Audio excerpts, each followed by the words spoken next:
ఒక నది దాటాలి. కానీ వంతెన లేదు. అప్పుడు ఈ చీమలు ఏం చేస్తాయో తెలుసా? అవి కట్టెలు లేదా ఆకులు ఉపయోగించవు. తమ శరీరాలనే వంతెనగా మార్చేస్తాయి. అవును, ఇది నిజం. ఆర్మీ యాంట్స్ అనే చీమలు లక్షల సంఖ్యలో కలిసి జీవిస్తాయి. ముందున్న చీమలు ఒకదానిని ఒకటి గట్టిగా పట్టుకుని వేలాడతాయి. మరికొన్ని చీమలు వాటిపైకి ఎక్కి దాటుతాయి.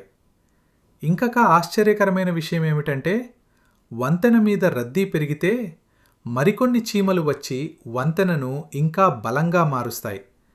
రద్దీ తగ్గితే అదే చీమలు తిరిగి విడిపోయి తమ పనికి వెళ్ళిపోతాయి.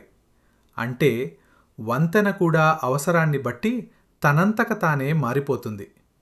ఒక్క చీమ బలహీనమే, కానీ వేల చీమలు కలిసి అసాధ్యాన్ని కూడా సాధ్యం చేస్తాయి. ఇలాంటి ఆశ్చర్యకరమైన యానిమల్ ఫ్యాక్ట్స్ కోసం సబ్స్క్రైబ్ చేయండి.